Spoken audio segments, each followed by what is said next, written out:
Jason just cheers me and then didn't drink, so if I die tonight, we all know why. So what are we drinking? Is it tea, coffee? Black coffee. Black coffee. Yeah. You need that push to get through. A little bit. It's 6 in the morning my time, so I'm just waking up. The jet lag's really hitting. A little bit. But you know what? We're so glad you've come all the way here to London to see your fans. How amazing are these guys? What's up? We can almost see our fans. Yeah, it is a bit dark. Yeah. But stand up if you're in cosplay, Sonic cosplay. Some of you guys look amazing. Wow. Hi, Maria. Where's Fatma? Let's not talk about her. But you guys look amazing. Thank you so much. I mean, I couldn't cosplay, so what I did is this. I'm wearing Sonic socks. I love it. You don't know it, but you are cosplaying as me in 2006 because you look exactly like I did. There you go. Yeah, I just realised there's my Sonic tattoo as well. Oh, wow, look at those. I actually have. Oh my god.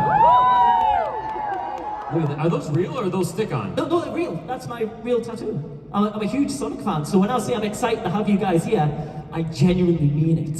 Thank you. I'm starting to fanboy a bit here, aren't I? But no, thank you so much for coming to London. What has it been like meeting your UK fans here at MCM? Yeah, this has been great. The UK fan base has come out in force. Yeah. And it's been wild. It's been great. This is our first time out here. So, like, not in general, but touring together. So to meet the fans over here is amazing. And everyone's accent's way cooler than ours. Yeah. Yeah. So obviously you get to go to lots of events and conventions and meeting the fans. Is there any moments that have been really memorable or a bit embarrassing? You had any weird requests? I know some people usually have weird poses they want to do in the photo ops. Has there been any sort of memorable or weird experiences with the fans? I think the weird experiences come from us. We're the weirdos. Yeah. Everybody else is fine. For sure. I think the most memorable thing is just hearing how people connect to these characters. And you know, when you're doing these, we were both in our young 20s when we were first doing these roles. You never thought that 20 years later, people were gonna be breaking down in tears at your booth because your character affected them in that way, which is just so amazing. You guys are so incredible. Yeah, I didn't even know anybody was watching Sonic X. Well, you guys. There's at least 2 or 3 people over there. A couple of people.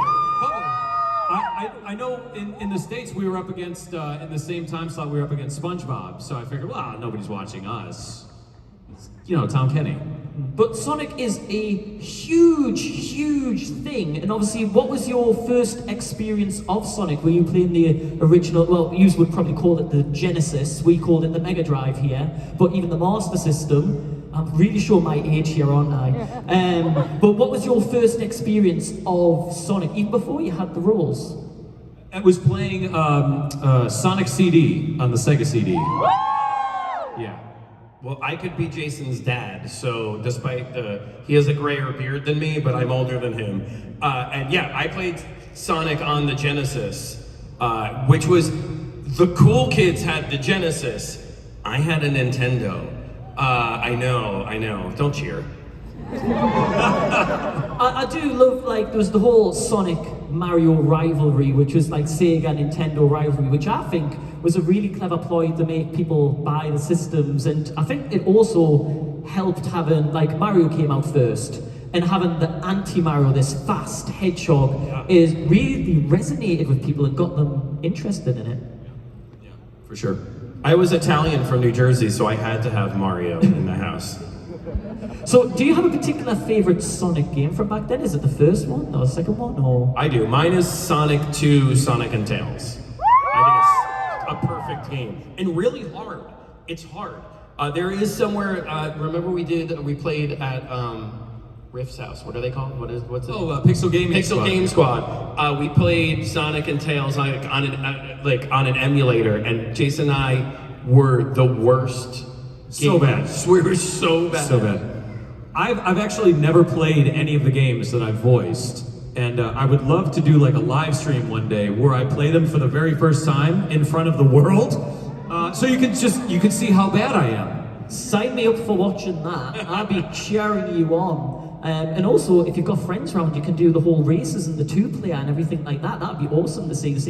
That's it. Used to take each other on. Oh, I wish I brought my blooming Dreamcast and Mega Drive now, and you could have done races and. Oh man. Next year. Shall we get back next year and we'll just play Sonic? I'm down. I'll bring all of my Sega machinery down. I really will. But also I think Sonic has the best ever game cartridge ever, which was Sonic and Knuckles, where you could flip open the top and put in Sonic 3 or Sonic 2. 100%. That was insane. So cool. But that's not your game, so you don't care.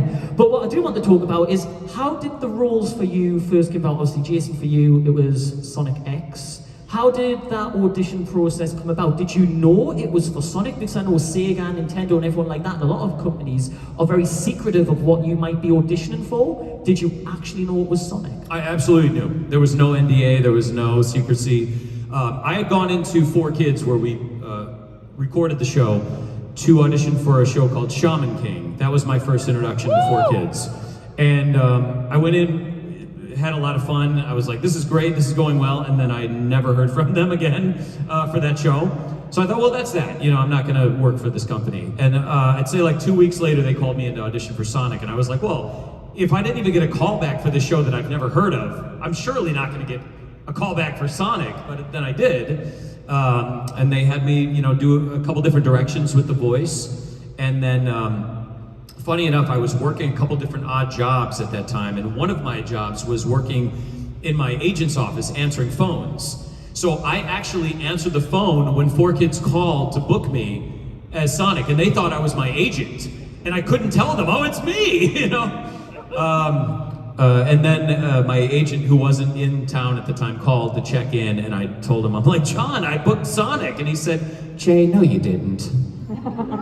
So it took a little convincing to get him to believe me. And obviously there's a lot of pressure involved as well, because Sonic is so much loved and known. Oh, how did you deal with that pressure thinking, I'm not going to be able to do this? Breath work. You know, convincing myself, I'm not going to get fired. But it was very high pressure, because I think that was the most popular property that 4Kids was working on at the time, other than Yu-Gi-Oh! And Pokemon at the time. But you know, you have the imposter syndrome. It was the biggest thing I'd ever done. I went into that booth and I'm just thinking to myself, like, they're gonna fire me at some point. When, you know? 2010. Yeah, okay, let's not talk about that. But obviously you were doing such a good job, you got more voices within as well. Yeah, some I had to audition for. I auditioned for Shadow. I didn't audition for the Werehog. I didn't audition for Jet. I didn't audition for Professor Pickle's assistant. So some roles they sort started. yeah. The important one, The very important ones, yeah. Some of them, like Jet and the Werehog, we just were in session and they said, oh, you're going to be doing this character too. Give us an idea of how he sounds. So the first time you hear it in the game is really the first time I'm ever doing that voice. And I believe a couple people have told me in Riders that Jet's voice changes throughout the game. That's because of that. And what about yourself, obviously joining the Sonic the Hedgehog game? A brand new character as well in the Sonic universe, like... Yeah, that was a lot. And so, I had the same experience as Jason a couple years later, where I was in 4Kids auditioning for other things. When I came in, when I got called in, they had my radio demo. So, like, that was all very, oh, hey, this is Pete Capella on WSUR. And so, they had me auditioning for all these big voices. And one day I was in there for a Ninja Turtles audition, and I was auditioning for either Bebop or Rocksteady. I don't remember which one. But and I remember that very specifically, because I thought it was the coolest thing ever. And I didn't get it, and I was walking out the door, and I was halfway out that door, and they said, hey, Pete, do you want to try this 14-year-old hedgehog? And I was like, now you get me. Like, I'm not these bigger characters. And so I thought it was very cool because, yeah, it was this new character. I never saw what Silver looked like to begin with. They just described him to me, and they said he was young and naive with a chip on his shoulder, and he was fighting for his future. And he was based a little bit more in the anime world than the rest of the Sonic voices. And so that's where my younger brother at the time he was in the army, he was 19 years old, and he was fighting in Iraq and Afghanistan. And I was like, okay, well, I know someone young who has a chip on his shoulder and fighting for the future, and I based the voice off of him. I have a question. What was your radio name? Oh man, it's so embarrassing. Do you know this? Do you know? Okay. My radio name. Is that there? What was your radio name? Yes, say it. My radio name in college was Marvin Goodnight. This is Marvin Goodnight on WSUR. How's everyone feeling out there tonight? That was Tub Thumpin' by Chumbawamba. And now 3 hours of the quiet storm. I like the name. I like the name. Thank you very much. It was based off of Marvin the Martian. But obviously, joining the game, and this was a big kind of rebrand for Sonic, and a lot of people have different opinions about that Sonic game and the story and the girl with Sonic. But moving on from that, obviously, there's a lot of pressure on you. Wait, guys. CJ, are you saying you don't like that Sonic kissed a girl? Is that what you're saying? Did anyone like that? See? Divided. Yeah, I'm not touching that question. But obviously, huge franchise like that, brand new start. Were you feeling the pressure joining as the new Silver? And how are you feeling again moving on with Sonic and special fans? I, as an actor, tried not to think about that. So I've been a gamer. I'm so old. I had an Atari 2600. Like, I have been a gamer since I was a kid. So the idea that I was gonna be in a video game was so exciting that I was not trying to think about, is this gonna bomb the franchise? Is this gonna, what I thought about was, how do I bring this character to life? How do I make the most out of this character? Also, Sega took they took it very seriously. So there were 4 directors from Japan in the room. So I don't think I really had time to be like, hey man, like, don't mess this up. My thought was like, make these guys happy, just have fun doing it. And that's what I did. And I think that shows, I think you find that in like, the one thing people connect with in Silver is like his resilience, and I think that really came because I was like, I'm gonna nail this. I'm gonna just have fun doing this, and I did. And like they would make fun of me in the booth because I would stand like Billy Joe Armstrong from Green Day at the mic. I would be like this the whole time because I thought I was like again, I looked like you. I thought I was like a little punk rock kid, and I just kept that energy the whole time. You got a good look, dude. No, I like the looks. Guys, is CJ good looking? Thank you. That was not big enough. Is CJ good looking? Thank you. Thanks, Mum. Right. But what about you as well, for the pressure of Sonic and Shadow 2, very loved characters, and obviously developing these characters over time. Did you ever feel that pressure that you have to always deliver for the fans? Of course. Well, at the time, I wasn't thinking so much about the fandom because I really wasn't even aware of it until recently. Same.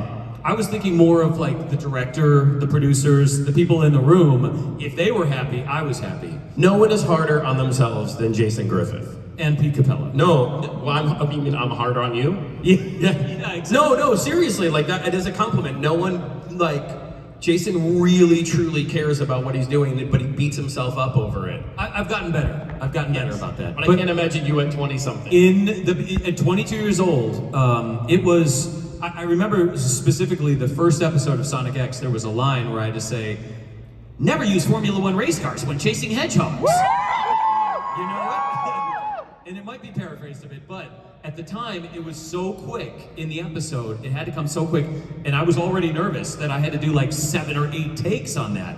And I remember as they're like, oh, let's do it again. I'm like, oh my God, they're on the phone right now. They're like, can we get the other guy in here, you know?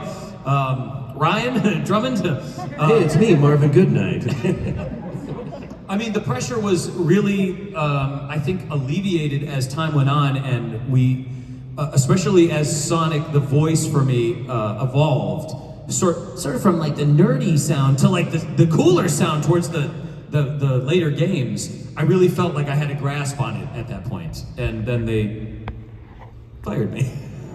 Or whatever happened. I just in case you come to my table and you want to know what happened, I don't know. In fact, I didn't know I didn't know I was replaced until the next game came out and I wasn't in it. We technically found out at that really bad convention. Oh, that's right. Yeah. We went to this convention in 2010. So what really happened was Sega just stopped using 4Kids Productions. That's the only reason why they moved on from people. And somehow Mike Pollock convinced them to never let him go. But we were at a convention in 2010. It was the worst convention ever. We swore off conventions for over 10 years after that. It was a hedgehog convention, but it was live hedgehogs. Yeah, like actual hedgehogs. People had Tupperware bins of hedgehogs that were poured out on tables. No joke, truly. But someone in the audience said, hey, how do you guys feel about them Sega replacing you as actors? And we were like, how do we feel about what? But Mike knew the whole time, and he's just like ducking under the table. I'd love to see video footage from that. They didn't have video then. That's how long ago it was. I feel that's quite a depressing story, so I'm going to flip that on its head and say, is there any moments from recording, any memorable moments where you're thinking, wow, this is something special, or just a funny story where, I don't know, anything that's kind of really stuck with you since you were recording? It doesn't necessarily have to be with Sonic as well, because I know we've got other work as well. Has there been any sort of moments that have been like, wow, this is so nice, this is so good? I think when you are able to do something that the director and anybody who's listening is surprised pleasantly and says, oh, I never even considered that, but that's great, and that's the one we're going with. That's always pretty special. I can't remember specifically. I know there was a moment during the recording of Sonic X with the episode with Helen in the wheelchair. And again, this is over 20 years ago, so I don't exactly remember what was happening in the scene, but I want to say Sonic almost pushed her over a cliff by accident. And there was a noise I made as Sonic when that happened that made the producer like fall out of his chair laughing, and I went, oh, I made it. That's what I needed to hear that, you know. Mine was more of the first time I never saw Silver, and I auditioned, and a month and a half, 2 months later, they called me and said, you booked the role, and I was like, what role? I don't even remember what he sounded like. And then I was recording for the trailer for Sonic 06 for E3 that year, and so seeing the animatic of this new character, I almost wept in the booth. I was like, this is the coolest thing ever. And I only recorded one line that day, which was, I finally found him, the Iblis Trigger. And it was just, oh, stop. But it was just so amazing, like seeing that in real life. It's like, oh, this is actually happening. And given the opportunity, would you come back? And because of technology now, they like to use a lot of mocap suits. Would you be ever tempted to do the characters in a mocap suit where you're the one that has to run around and do the action? Because I think that'd be. Can we do that right now? Yes. You know what? Do it. Come on, then let's see your best Sonic mocap actions. Gotta move fast. Yeah, of course we would. I mean, I would love that. I think we'd all love that as well, wouldn't we? Couple people agree. I'd love that. I mean, Like that's what it is. 50-50 on it. You'll always have one fan in me, so don't worry. All right. Thank you. But obviously, Sonic's a huge, huge franchise. Has there ever been any other franchises that you'd like to be a part of? The X-Men. I'm a huge Marvel guy. Like, Come on, elaborate. Who would be your dream? Okay, well, my dream would be Gambit, but I'm not tall, slender, or, Cajun. So I would more be a Wolverine because I'm old and short. We could do the voice work for either of them, though. Yeah, there's magic in movies now. I could do anything. We'll get you the suit next Comic-Con you go to. We'll get you the cosplay and you can wear it. I would love that. I've never cosplayed before, other than wearing a tuxedo at my wedding. But yeah, like I would love that. I've never cosplayed. I think it'd be really cool. I'd love to see it. All right, I'm holding you to that. I know people, honestly, I know people that have the costumes and the cosplays, so we'll make that happen. What about yourself? Any franchises where you went, that'd be so cool? I don't know, Rick and Morty. Well, I mean, some of the people here for Rick and Morty. No way! Did you not know? They're right next to me. Yeah. I was about to say it. Like, the nicest people, by the way. They're very, very cool. But I know we have any fans in here just to check. So I want to give some time, because I feel like I'm rambling and geeking out way too much, to some fan questions. Now I've got 2 here where people sent me on Instagram, but I do believe you have a fan question. I do. As well. I have a write-in question here. Now I've not seen this, so I am slightly worried as a moderator. I wrote it in, so you better be very worried. Oh. Who is Marvin Goodnight, and why is he sitting next to you? This says, hello Jason, how did the voice director explain what Sonic Riders was about? This is a 2-parter. They didn't. I think they said this is a racing game. And were there any funny or interesting moments during the recording session that you'd want to share? Yes, there is. When we were recording Riders, this was actually sort of a groundbreaking moment for me because, like Pete, I'm very animated in the booth. I move around a lot because that's the only way to get the sound that you want out of your mouth. Otherwise, everything sounds stilted and stiff. So I don't know exactly what I was doing, but when I was recording Jet the Hawk for this game, I had just to like move around a lot, to get the sound out. And when you're in the booth, you can't hear anything that's going on in the control room with the director unless they press the talkback button. So I did the line, and our lovely director, she pressed the talkback button. She said, okay, that was great, give us a second. Forgot to take her finger off the button, turned to the rest of the room and said, do you guys see that funny little dance he does? And I was humiliated for like 10 seconds. Really, like it felt like every bullied school moment in my adolescence. And then I realized, like, oh, I have to get over that because that's how I create this sound and that's my job. And I don't know, I've never looked at it the same way again. I've never been embarrassed to do anything in my job, you know what I mean, in front of people, because it's like, that's what I need to do. It's sort of a badge of honor to be humiliated. You know what I'm going to ask now? Can you show us the little dance that you do? There's no way I'm gonna lose! Thank you very much. Someone should make a TikTok dance out of that. It's probably already happening, I'm sorry. It's animated on there already. Okay, quick fan questions, then I'm going to come out to you guys. So if people want to start lining up at the microphones now. XJillX wants to know, Jason, can you do Silver's voice? And Pete, are you able to do Sonic or Shadows? Yeah. It's no use! I love Latinas.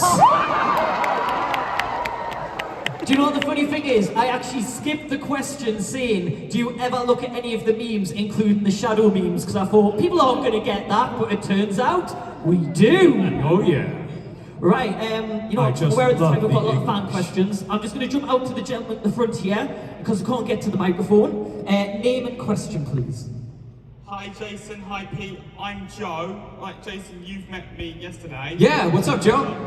So, do you have a favourite line from either Sonic or Shadow?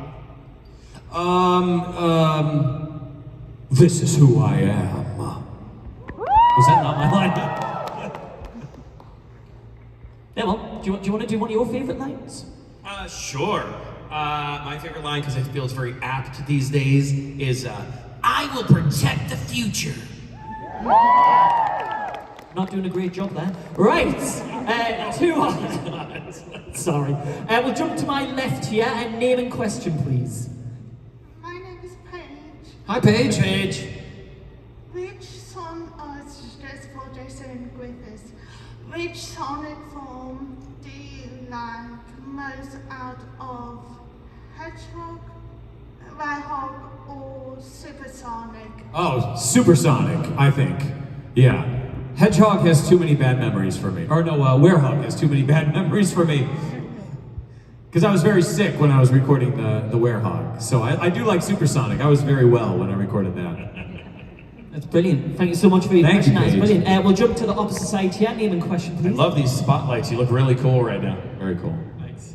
Hi, my name's Theo. I just want to ask Jason, I hope it's okay to ask, but can you recite that line, where's that damn fourth Chaos Emerald? Where's that damn fourth Chaos Emerald? Somewhere in England. Brilliant. Thank you. We'll jump to the other side here. Thank you very much. Hi, I'm Thorn. I wanted to ask, were there any life lessons you took away from playing your characters, or anything you learned about yourself? I think all the life lessons I learned were meeting you guys now. And I don't mean that to get the awe from the audience. I mean that because it's very true. As an artist, all you want to do is affect someone in some way. And the idea that you guys connect to these characters in so many ways, I'm lucky enough to be outspoken on my social media about my beliefs. And for some reason, you guys have connected that with Silver, and the fact that Silver has become a champion of, he's become a queer icon, a champion of trans and underrepresented communities is so awesome. And like, the life lesson for me is be a good human and other good humans will find you. And I love that. Please say something so dumb. And I'd say don't eat a big meal before recording. You can have the chicken parm after you do the Sonic voice for 2 hours. Nice evened out there. That was brilliant. Thank you for your question. We'll jump to the other side here. Oh God, this is my nightmare. Hi, my name is Twistpool. With last year being the year of Shadow, with like Shadow Generations and the Sonic 3 movie, what would like both of you like for like say like the year of Silver, maybe like a year of Jet? No Year of Jet, Year of Silver. Let's have a Year of Silver, I think. I'd like to be nice and say Year of Jet, but no, we need a Year of Silver. Jet can come after. I take it back, a Year of Jet would be great. How about a Year of Twistpool? Imagine screaming for an entire year. Real blood You taste. see that little dance he does? There we go. Hashtag Year of Silver. Get that trending. Next side there. Thank you, Twistpool. Hi again. I'm Spencer. So my question is, obviously you guys know that Unleash is my favorite game because of the tattoo. Jason, when recording the Werehog, I know you had a sore throat, but Yeah. what was your favorite Werehog line that you did in Unleashed? So when the sun goes down, I turn into this? However, my favorite to hear now is the scream, the death scream, which I heard for the first time a year ago on a YouTube channel, and I laughed just as hard as everyone in that podcast laughed. Because it sounds like, do it. It sounds like what the guy said is like, it sounds like he just watched his whole family die. I don't think his voice would survive doing it on stage right now. But please go check that out on YouTube. Very funny. Thank you for your question. We'll jump to the other side here. Hi, Hello. I'm Max. I have a question for Jason. I remember your time as a Pokemon connoisseur, and I was wondering if you had a favorite Pokemon. Also, if it's Servine, I would like to hear it, please. Oh man, I don't remember how Servine sound. How does Servine sound? Servine! Oh, Servine! No, it's Scraggy. Scrag, it was great. Scrag. Thank you. Pete, do you have a favorite Pokemon? Squirtle. It's the funniest name I've ever heard, Squirtle. Yeah. And the correct answer was Togepi. Oh. Who's a Togepi fan? Oh wow, that was... moving on, next question then. Hello again. Well, I was here a year and a half ago, and I'm going to ask the same question to you two as I asked the Sonic Frontiers cast. Now, if there was a song that was out on the radio that your characters would basically listen to hype up day in, day out, it's not allowed to be one that the fans know. It has to be like out on the radio or out on like Spotify, that everyone would know. And sorry, Jason, I want you to answer for all three of your characters. What song would that be? For Sonic, it would be Supersonic by Jamiroquai. Nice. Deep cut. For Shadow, it would be Anything by Barry White. And let's see, for Jet. No pressure. No pressure. I'm trying to think of something by Marvin Goodnight. I don't know. For Jet, it would be Screaming Infidelities by Dashboard Confessional. And for Silver, it would be Idiotech by Radiohead. Thank you. And the Werehog would be Staying Alive by the Bee Gees. It wouldn't be Werewolves of London? Come on, dude. You're right. By the way, I have to say my son, Austin, wanted me to cancel this trip because he said, Dad, there's werewolves in London. And he must have told me 20 times, please don't get eaten. There's still time. Jump to the other side here, thank you. Yeah, that's it. Yeah. Hello. Hi, my name is Elif, and sorry, I'm a bit. You're doing great. You're doing great. Thank you. So, if your characters, sorry, I'm a bit anxious. So. You're fine. Take your time. Yeah. Yeah, we've all been there. So, if any of your characters went to a karaoke, what song would they sing? And you guys now have to sing it in karaoke. No. Love me tender, love me true. Thank you very much. At the Pink Pony Club, I'm gonna keep on dancing. Silver definitely loves Chapel Roan. Thank you so much for your question, and well done. We'll jump to the other side there. Thank you. I'm a bit nervous. But I'll ask this game specifically because it involves Pete and Jason. In terms of quotes, because the Sonic franchise is known for like tons of quotes that are really inspirational, do either of you have a specific quote from Sonic 06 that you thought, wow, this is deep or something, or like, I really resonate with this? To kill someone to save the future? Is that really the right thing to do? I thought that was pretty well written by the writers of this game were awesome, and I think there was a lot of good stuff in there. Come on, Elise, just smile. Put a smile on your face. Kiss me. Human hedgehog relationships aren't weird. Silver, save it for Shadow. Was that the DLC that I didn't download? Right.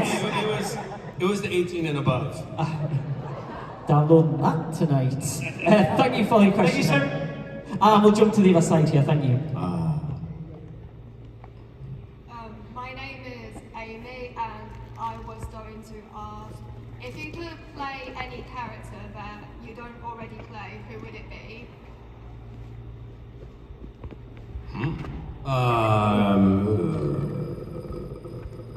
Knuckles.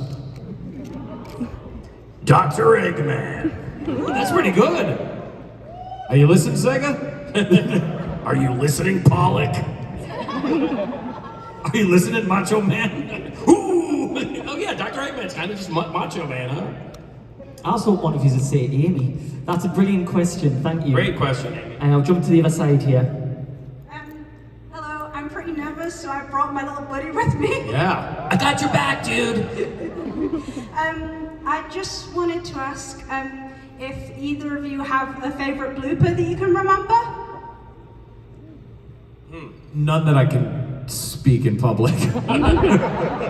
There are a few, actually. One of the engineers would record our best bloopers and put them on a CD and give them out in the holidays. And then I think a couple of the actors put the kibosh on that because they're like, no. I did a couple, I had to do promos for like stations, and I'd have to say the name of the station and the call letters and everything, and a couple of those went awry, so there's some Sonic expletives out there.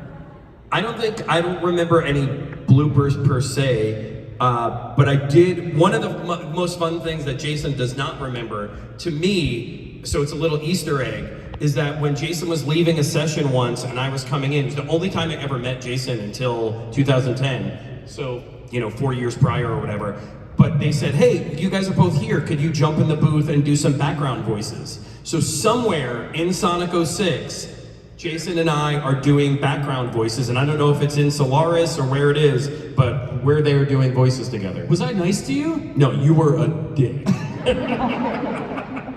Okay, I believe you now. That was me. Yeah.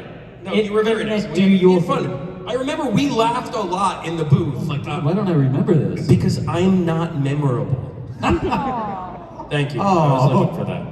That's a nice sympathy. Oh, that. Yeah, it was good. Brilliant question. Thank you so question, much. thank you. We'll jump to the other side. Everyone's got all the plushies. That's amazing. Your question, please. Hello again, Jason. Hiya. Hi. Excuse me a minute. Doing great, Liz. You said that your roles have brought you so many wonderful memories. And if you hadn't got the roles, what would you have done instead? And would they be any memorable now than what they are today? No.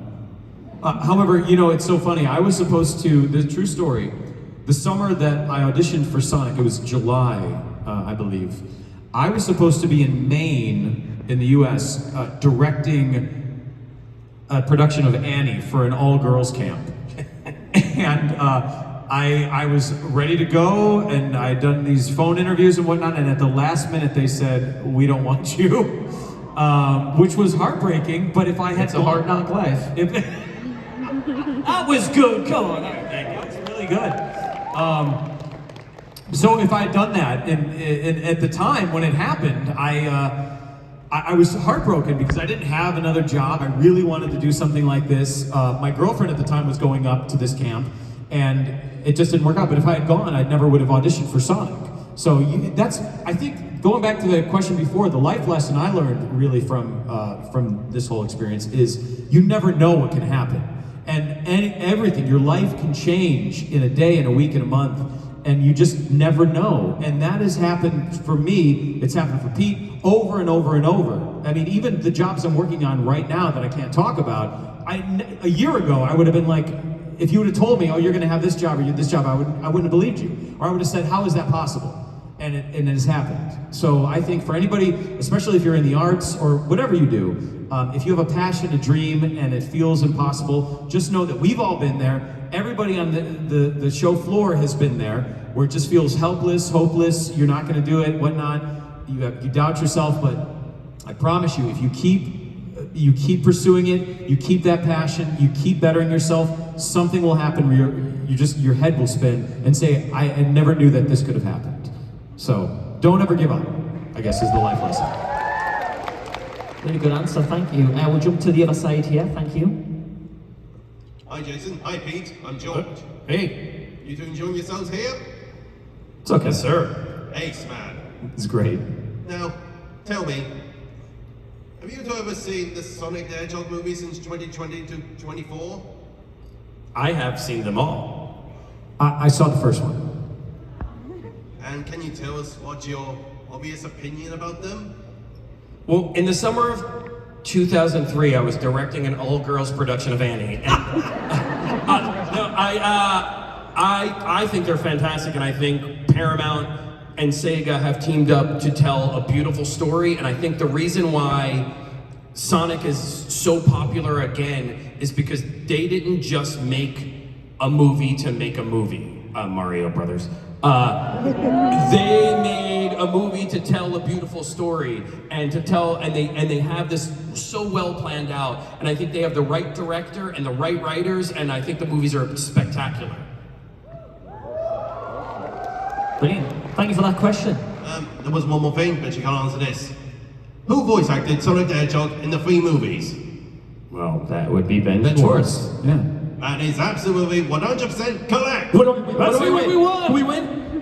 Behind this, it's a date with Marvin Goodnight. We'll jump to the other side here, thank you. Hi guys. Hi. Hi. My name's Leah. Hey, Leo. Hi, Leah. My question is kind of niche, it's for Pete. Great. If I'm correct, you was in the most popular girls in school, didn't it? Yeah. You played Tanner. I played Tanner Christensen. How was it, like recording it? Tanner Christensen, so if you guys don't know, Most Popular Girls in School was the #1 show on YouTube for almost a decade. We had a TV deal and a movie deal. Neither of those things happened. I thought I was going to be on the next South Park, and instead I was on nothing after the end. But it was wonderful, and so that was nerve-wracking for me because Tanner Christensen was the gay high school quarterback. And I am not I am not queer. I'm a straight man. So I went to my queer friends and said, can I do this? And how do I do this? And they said, just don't do something stereotypical. Nobody wants to hear, you know, the 1980s gay voice. They want a representation. And I ran all the lines by them for the first thing I did, and I loved doing it. It was such a beautiful thing for me. Also, it was a recording where I was with all of my I come from an improv comedy background, so I was in a room with all of my improv friends, and we got to improvise as we were doing it. So a lot of those lines weren't written, and it was really fun. We did well. Thank you so much. I appreciate you. Thank you for that question. Right, this is unfortunately going to have to be the last question because we've only got 2 minutes left. Thank you, everyone. If you do have questions, please go visit them at their booths for the rest of the weekend. If you want to grab your seats, and we'll finish off with the person over here. Thank you. My name is Joshua. Hi, Joshua. Good to see you again. Vroom, vroom. Can I have a question for Sonic? Jason? Sure. Sonic, you mentioned Formula One. How do you know it's Formula One when your first episode appearance? Well, it was written in the script. That's how I knew. But intuitively, I knew that there was nothing else that was as fast as I was, except maybe a Formula One race car. And who's your favorite Formula One driver? Don't look at me. Rick Peruvian. I don't know. I don't. Whatever this person just said. Well, thank you for your question there. Great question. And unfortunately, we are pretty much out of time. But I'd just like to say thank you on behalf of all of these Sonic fans for joining us here in London. We hope it's been a fun trip and another day tomorrow. Autographs, photographs as well. Yeah, get in Jason's queue tonight when the place closes so you can get an autograph. Hey, is it possible to take a group photo with everybody in the audience? Of course it is. Pass me your phone and I'll take. Would you like to be in a group photo? So if you stay sat, I'll take a photo of you too with the crowd behind and we're going to make lots of noise. That's all. Yeah, that would be amazing. Yeah, well, while we get that set up, ladies and gentlemen, let's give a big thank you to Jason and Pete, our Sonic. Thank you guys. Thank you guys.